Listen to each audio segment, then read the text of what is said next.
Morning বন্ধুরা, কেমন আছো তোমরা সবাই? আশা করছি সবাই অনেক ভালো আছো। নতুন আরও একটি ব্লগে তোমাদের সবাইকে জানাচ্ছি শুভ সকাল। আজকের ব্লগটা এখন থেকে স্টার্ট করছি। আর আজকে রান্নার চাপ একদমই কম, কারণ আজকে আমাদের একাদশী। আর একাদশী মানে বুঝতেই পারছো, রান্না একদমই মানে নেই চাপ। সকালে একটু লুচি করব আর আলুর তরকারি করব। কি বলো তো, একদম ভুলে গেছিলাম যে আজকে একাদশী। যদি গতকাল রাতে মা ফোন না করে বলতো যে কালকে একাদশী, তাহলে হয়তো আজকে অন্যরকমই মানে হতো, হয়তো পরে জানতে পারতাম। যেটা আরও একবার এরকম হয়ে গেছিলো আমাদের হঠাৎ করে। যাই হোক, আজকের ব্লগটা দেখো, আশা করি ভালো লাগবে। আর কদিন ধরে তোমাদের ব্লগ দিতে পারছি না, জানি না কেন, ভিডিওই করতে পারছি না কোনো কারণে। মানে যখন আমি কিছু কাজ করছি ভুলে যাচ্ছি, বা কখনো ফোনটা হয়তো রেখে কোথাও চলে যাচ্ছি। তারপর একটু কাজেরও বাইরে চাপ ছিল, যেই কারণে কোনো ভিডিও তোমাদের সাথে আজ কদিন ধরে শেয়ার করতে পারছি না। তার আগে তো তোমাদের বলেছিলাম যে শরীরটাও ভালো না, কিন্তু এখন শরীরটা তাও ঠিক আছে, কিন্তু ঘাড়ে ব্যথা, প্রচণ্ড ঘাড়ে যন্ত্রণা। কী করা যাবে এই নিয়ে সব কিছু, ঘাড়ে ব্যথা। আর আবার মানে পেছনের মনে হচ্ছে হাতটা ফুলেছে, এরকম একটা প্রচণ্ডই যন্ত্রণা, যেই কারণে শরীরে কোনো এনার্জিই নেই কাজ করব কি বা ভিডিও করব কি।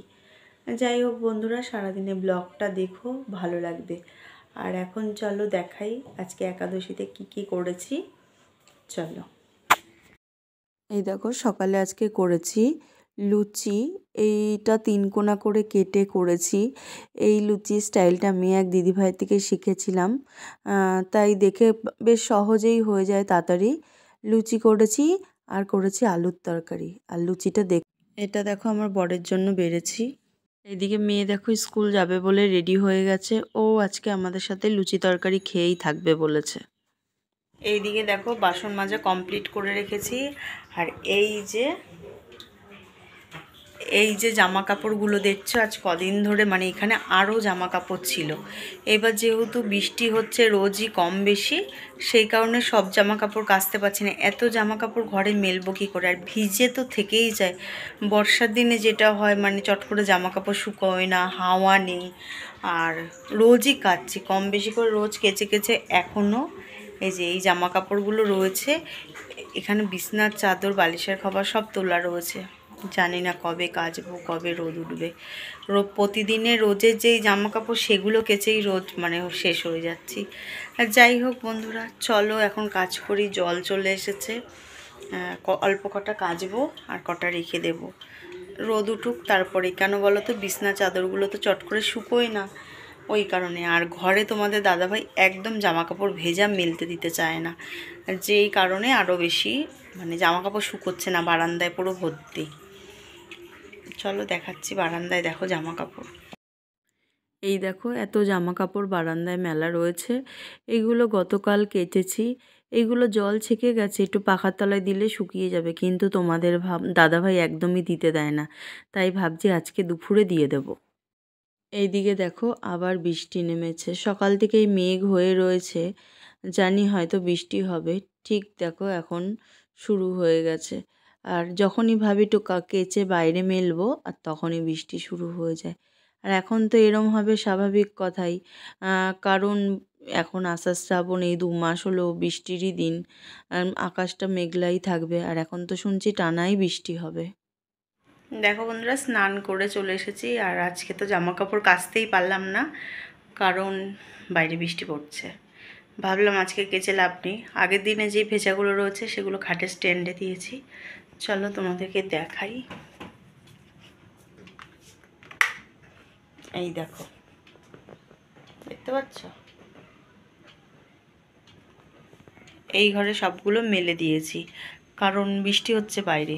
আর এই দিকের এই যেগুলো, এই দেখো, এগুলো রেখে দিয়েছি। দেখি আগামীকাল যদি একটু ওয়েদার ভালো লাগে, দেখে ভালো মনে হয় যে বৃষ্টি হবে না, তাহলে একটু কাচবো। আর নাহলে অল্প দুটো একটা করে কেচে কেচে এরমভাবেই শুকোতে হবে।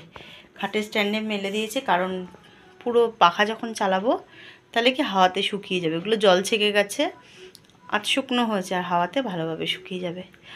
আর আজকে তোমাদেরকে তো বললামই একাদশী, দাঁড়াও লাইটটা নিভিয়ে দিই, একাদশী। আর সকালে তো দেখিয়েছি আজকে লুচি তরকারি করেছিলাম, যেহেতু আজকে কিছু ছিল না আনা। বেশিরভাগ দিন আমাদের মানে একাদশীর দিন লুচির সাথে ছোলার ডাল বা পরোটার সাথে ছোলার ডাল হয়। আর আজকে কিছু ছিল না বলে, মানে কালকে গতকাল মা বললো বলে মনে পড়ছে, আগের দিন দেখে রেখেছিলাম ক্যালেন্ডার, কিন্তু একদম ভুলে গেছিলাম। তারপর মা কালকে রাতে বলাতে মনে পড়ো, যাই হোক ভাবলাম থাক, আজকে আলু আছে, আলুর তরকারি করি। আর রাতে একটু ছোলার ডাল করার ইচ্ছে আছে, জানি না হবে কি না। আর রাতে ছোলার ডাল আর লুচি করব। আর এই দেখো লুচিগুলো 3 কোনা করে করেছি। এরম করে আমি লুচি প্রবাসে ঘরকন্না দিদিভাইকে দেখে তারপর থেকে আমার এখন এরমভাবে লুচি করে খেতে বেশি ভালো লাগে। আর সবচেয়ে বড় তাড়াতাড়ি হয়ে যায়, মানে বড় করে রুটির মতো বেলে নিয়ে কেটে নিলেই একবারে 4টে বেরিয়ে যায়, তাড়াতাড়িও হয়ে যায়। লুচিতে যেমন একটা করে বেলো, একটা করে ভাজা ঝামেলা, আর এটা তাড়াতাড়িও হয়ে যায় বলে এখন এটা পরোটার মতন দেখতে লাগে ঠিকই, কিন্তু পরোটা না, ছাকা তেলেই লুচি ভাজার পুরো যেরম লুচি ফোলে ঠিক সেরকমই ফোলে। লুচি গোল আর এটা 3 কোনা, এটাই তফাৎ। আর ভালো লাগে বেশ, দেখতেও ভালো লাগে, খেতেও দুর্দান্ত। যাই হোক, এই এখন আমি খাবো এই যে তরকারি। আর আমটা ফ্রিজে ছিল, এই আমটা ফ্রিজে আমার বর 2-3 দিন আগে এনেছিল, 2টো খাওয়া হয়েছে আর একটা আম থেকে গেছে। তাই ভাবলাম যে আমটা তো নষ্ট হয়ে যাচ্ছে, মানে বেশি আজকের পর খাওয়াই যাবে না এই আমটার যা অবস্থা। মানে বেশি মজে গেলে না সেই জিনিস খেয়েও শরীর খারাপ হয়। তাই এখন কাটলাম, আমটা খাবো। আর আজকে আবার এনেছি 2টো, সেই 2টো রাখা রয়েছে, রাতে কাটবো। যাই হোক বন্ধুরা, চলো সঙ্গে থাকো, দেখতে থাকো। দেখো আমি দুপুরে খাওয়া নিয়ে বসে গেছি, আর মেয়ে তো স্কুলে গেছে, ওকে বলেছি আজকে স্কুলে মিড ডে মিল খেয়ে নিতে। আজকে আর ও আমাকে ঘরে ভাত করতে দেয়নি, বলেছিল পরোটাই মানে লুচি খাবো। তা টিফিনে নিয়ে গেছে, বললো মা আমি মিড ডে মিলের থেকে ভাত খেয়ে আসবো, আর করতে হবে না। যাই হোক, ওরও রান্নার কোনো ঝামেলা হয়নি। আর লুচি আর আলু তরকারিটা না দারুণ হয়েছিল।